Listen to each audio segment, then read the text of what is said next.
Hello, this week in this video I'll see about editing user profile and adding new users.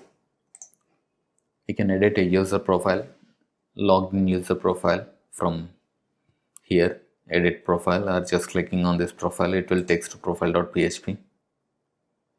And here we'll have all these options. Previously we have seen about enabling and disabling this toolbar, that is admin toolbar. If you want to hide this toolbar in our front end for any reason, the main reason we'll hide this toolbar is if we have any top bar like for email opt-ins or any message that is a fixed top bar. To testing out this top bars, we'll disable this toolbars. For other purpose we won't because we need this toolbar for regular access, going back to other pages, creating pages, content, and moving to dashboard, and from dashboard to front end. For all this purpose I'll be using this toolbar. And also if I want to disable this visual editor, if you know HTML and if you don't want to use this visual editor, you can disable the visual editor. And also syntax highlighting when editing code, if you want to disable the syntax highlighting, you can disable it also. And you have this admin color schemes. You can use different color schemes based on your taste and interest. You can use this. And if you want to enable shortcuts for comment moderation, you can enable it, and you can see the additional information from this link. And this username is fixed. Once you create a username, this cannot be changed. If you want to change a username, you have to create a new user, and you have to delete this user and assign this post to new user. That's what you can do. This username cannot be changed, and you can change the first name and last name. You can always update. I'm adding my name and I'll save it. For now it's displaying. After entering these details, I can choose the username, display my username. If I go to this blog page or other articles pages,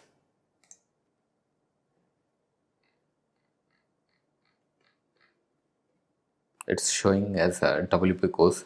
The author who has published this article as WP course, because by default it's set to username. And if I change it to my full name, you can choose anything, first name last name, or first name last name first name, any combination you can choose. I'm just updating it, update profile. And if I reload this page, you should see it's my full name, just now updated. It's displaying it there. You can update based on your requirement. And it's a email ID. It's not the site ID, it's this user's email ID. You can change anytime you want this email ID. And based on this email ID, it pulls the gravatar image. Here I don't have any image for this email ID. I'll update it with my other email ID. If I update this profile, it should pull this gravatar image, and we should activate this email. I have received a verification email. I'm just copying it. It's updated, and you can see my profile picture here. And you can update this email address based on your requirement. And if you have a profile image in a gravatar website, that will be displayed here.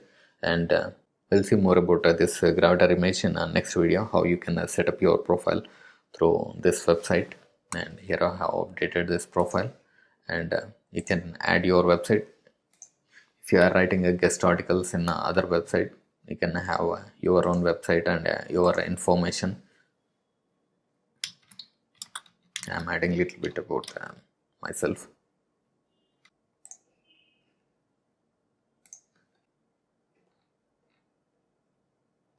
Here it's displaying.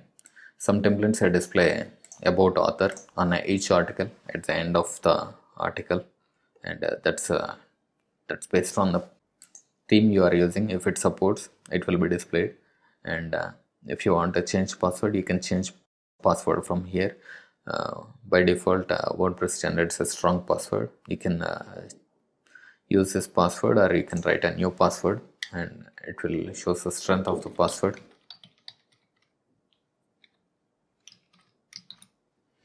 can choose a strong password, and if it's a weak password, you should confirm a weak password and you can update profile. This is about your profile, and I'm leaving this page. I'm not updating the password. I'll coming to this adding a new users.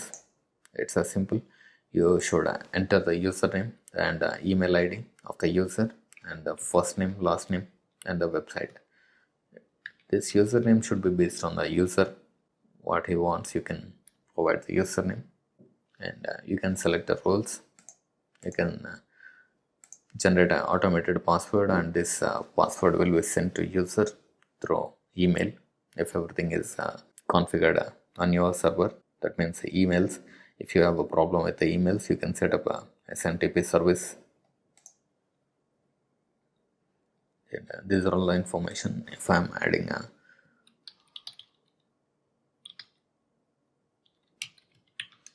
my username and my email ID, just a random website, and I'm making it as a editor, add new user. I'll receive an email. Here it's added, and I'll receive an email. I have received an email about this new user registration, and while viewing this users, I'll have you can filter users based on the roles, and if you have multiple roles, you can filter based on the roles, and also you can view all the users, and we'll be having a screen options, and we can display how many number of users we want to display on a single page. We can set these numbers, and also if you want to display email address, we can display, and the role, and post, number of posts. If you are moving a user, here in this case, if I want to change this WP course user, and if I want to assign this post to this user, what I'll do is I'll log in as this user, and I'll click on delete for this user. It's not visible because I am logged in as a WP course user, that is a user ID 1. It's a first user, WP course user, and if I'm logged in as this user, I'll be able to see this delete button. If I click on this delete, it will ask for what you want to do with this content. Do you want to delete, or do you want to keep this content, or you want to assign this to a different user? You can choose assign this to this user, that is a second user ID. In this place we'll have first user because we are deleting this user, and this content will be assigned to this user. That's all about managing users in WordPress, and in next video I'll see how I can create this gravatar profile